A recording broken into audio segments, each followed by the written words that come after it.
AP ప్రజలకు ఎన్డీఏతో మరోసారి స్వాతంత్ర్యం వచ్చిందని సీఎం చంద్రబాబు అన్నారు. కృష్ణా జిల్లా పమిడిమొక్కల్లో నిర్వహించిన పేదల సేవ కార్యక్రమంలో పాల్గొన్నారు. రాష్ట్రాభివృద్ధి కోసం పేదల రుణం తీర్చుకునేందుకు రాత్రి పగలు కష్టపడుతున్నామన్నారు. ప్రజల సంతోషం చూసి కష్టం మర్చిపోతున్నట్టు చెప్పారు. 2027 నాటికి పోలవరం పూర్తి చేస్తామని హామీ ఇచ్చారన్నారు. ఇక ఇదే సభలో ఎమ్మెల్యేలకు వార్నింగ్ ఇచ్చారు. ప్రతి సమావేశంలోనూ ఎమ్మెల్యే పనితీరు గురించి ప్రజల్ని అడుగుతా ఎమ్మెల్యే పనితీరు సరిగ్గా లేకపోతే వారికి ఇంకొక ఛాన్స్ ఉండదని స్పష్టం చేశారు. మీ అభిమానం చూస్తే నాకెంతో ఆనందంగా ఉంది.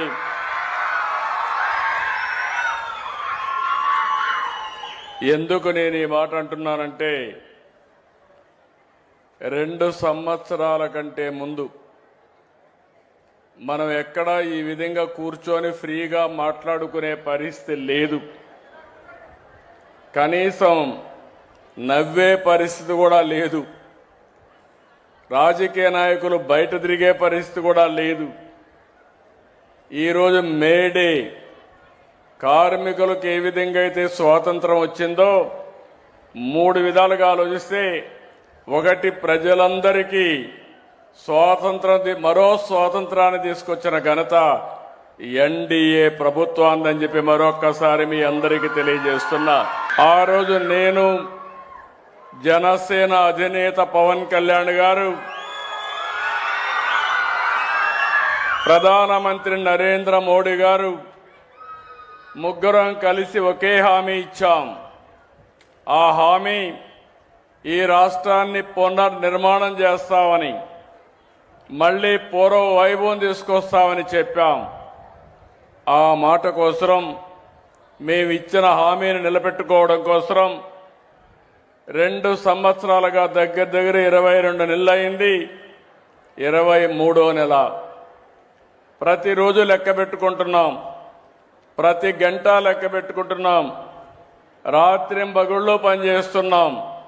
ఎక్కడా ఒక తప్పు జరగకుండా ఎక్కడ సమస్య ఉంటే ఆ సమస్యని పరిష్కారం చేస్తూ ముందుకు పోయే పరిస్థితికి వచ్చాం.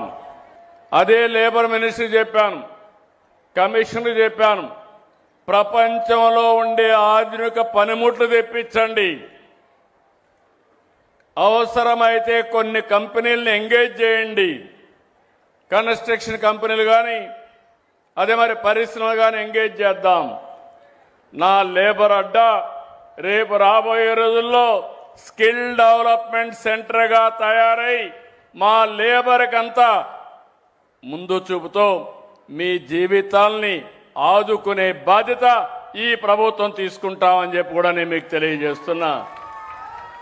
పనుంటే పనికి వెళ్తారు, పని లేనప్పుడు ట్రైనింగ్ ఇస్తాం, అవసరమైతే ఆ రోజు ఏ విధంగా చేయాలని అది కూడా వర్కౌట్ చేయమన్నాను. ఈ రోజే ప్రారంభించాను. మీటింగ్లో అడగడం మా ఎమ్మెల్యే ఎట్లా పనిచేస్తున్నాడని. మీరు చేయలేకపోతే ఎమ్మెల్యే కరెక్ట్ చేసుకోవాలి. ఎమ్మెల్యే కరెక్ట్ చేసుకోకపోతే మీ తరపున నేను ఉంటాను తప్ప ఎమ్మెల్యే తరపున నేను ఉండనని మరొకసారి మీ అందరికీ తెలియజేస్తున్నా. వాళ్ళ నాన్న పని చేసినప్పుడు ఎంట్రీ మాత్రం ఇచ్చాను తప్ప ఆయన పని చేయకపోతే మాత్రం నేను ఆయనతో ఉండనని మరొకసారి మీ అందరికీ తెలియజేస్తున్నా. నా కమిట్మెంట్ మీరు ఈ రాష్ట్రాన్ని నెంబర్ 1 రాష్ట్రంగా తయారు చేయాలి, తెలుగు జాతిని నెంబర్ 1 తెలుగు జాతిగా ప్రపంచంలో తయారు చేయాలని నా సంకల్పం.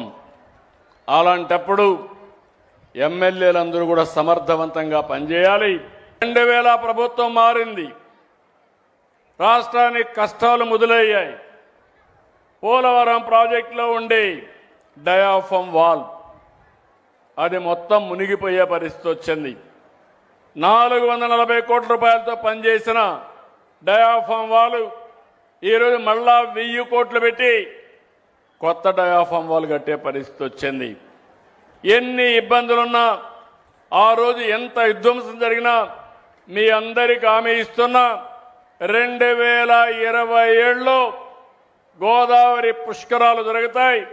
గోదావరి పుష్కరాల కంటే ముందు పోలవరం పూర్తి చేసి కృష్ణా నదికి అనుసంధానం చేస్తాం. 28లో కృష్ణా పుష్కరాలు వస్తాయి. కృష్ణా పుష్కరాల నాటికి కృష్ణా జిల్లాకు శాశ్వతంగా నీటి ఎద్దడి లేకుండా చేసే బాధ్యత మేము తీసుకుంటామని చెప్పి కూడా నేను మీకు తెలియజేస్తున్నా.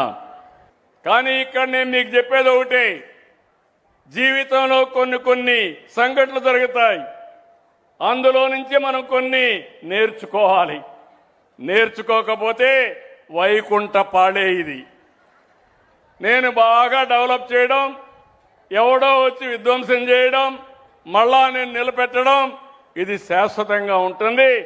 మీ అందరిలో ఒకే ఆలోచన అడుగుతున్నా, భవిష్యత్తులో మనకు వైకుంఠ పాళి వద్దు, ఎన్డీఏనే ముద్దు. మీ రాబోయే రోజుల్లో మీరందరూ ముందుకొస్తే ఒక అభివృద్ధి, ఒక సంక్షేమం, ఇబ్బంది లేనటువంటి సుపరిపాలన ఇచ్చే బాధ్యత మాదన్నీ మీకు తెలియజేస్తున్నా.